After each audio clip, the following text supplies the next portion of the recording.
Hey guys, Damien Wright here at Right Fight Concepts. I'm here before classes start. It's the beginning of a wonderful day at 3:30 p.m. That's how this job works. Anyway, I had some reflections that I wanted to go over here while I had a moment. The three types of students in the martial arts, the three types of students we get as instructors. There are the naturally talented, the not naturally talented, and the naturally not talented. Now that last part sounds a little pejorative, but let me explain.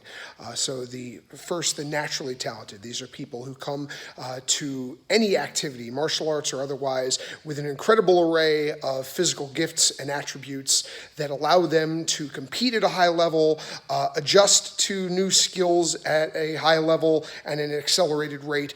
They get the stuff really well, so there's everything seems lined up in their favor. Right?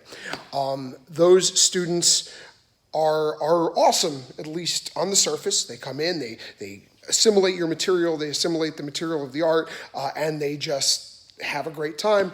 They're the killers in the room until they're not. What will inevitably happen with every student who has natural skill, and I'm talking about someone who is just overall naturally skilled.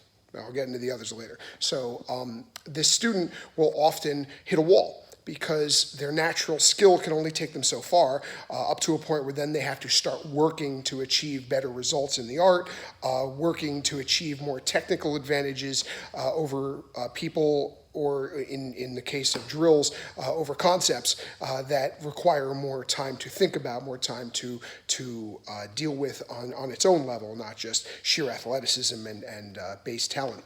And usually what happens when that occurs is they decide to leave most of the time and go to something that their talents can more sufficiently address quickly. That way they can feel better about their talents and their output. So that's been my experience anyway with the naturally talented. And then that's maybe 5% of people who walk in the door. Then there's the not naturally talented, which is most of us, myself, any number of other people. These are people who might have some gifts, some predilections that they gravitate to, but then there's a lot that they don't, that they have to make up for with any number of other, either addressing the lesson in the class, having to take private lessons, whatever the case is.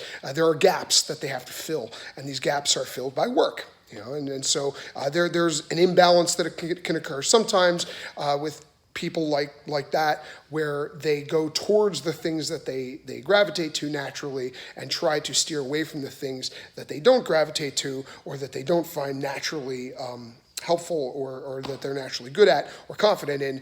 But it's harder and harder for them to avoid those things, and they happen quicker.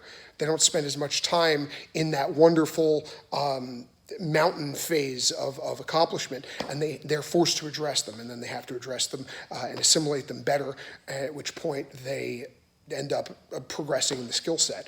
So that's most people. Most people are the not naturally talented overall. Then there's the naturally not talented. Now these students are probably about another 5%. These are the students who may struggle with certain difficulties that we may not even understand effectively. These might be people who have maybe they're too strong and they can't really lift their feet up too well when they're running. They drag their feet. No matter how many times you tell them lift their feet up, they just can't do it. Stuff like that. Or maybe you're dealing with someone who is just clunky and you tell them to stand in a fighting stance or move around and they're tripping over their own feet or they're knocking their knees together or whatever. And they might or might not have any number of skills that are better than general skill. But at best, you're dealing with rudimentary and fundamentals that you really, really have to work hard on with them that you probably take for granted yourself. I know that I've dealt with this on a number of occasions where I see them facing difficulties that I never really had to face. So I have to kind of form my appreciation of it based on that. But that being said, these are the students that learn right away that they have to work. Right away, they learn that they have to put in 100% all the time. And these are the students that stick around the most. I don't know that I've ever seen one of them quit. They really, really push, and every step of the way, every ounce of accomplishment they make is sheer work. It's just work they put into the art work they put into themselves. And as a result, they become indistinguishable from any other student in the long run. It might take them longer to get there, but when they get there, they know how much of a treasure it is to be in that spot. They understand struggles that we may never understand fully.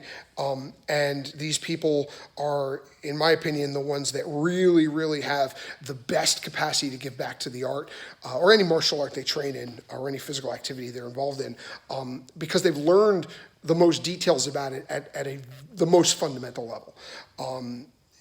Things that we take for granted. So again, the naturally talented, the not naturally talented, and the naturally not talented. The three types of students that I feel I've dealt with as a professional martial arts instructor.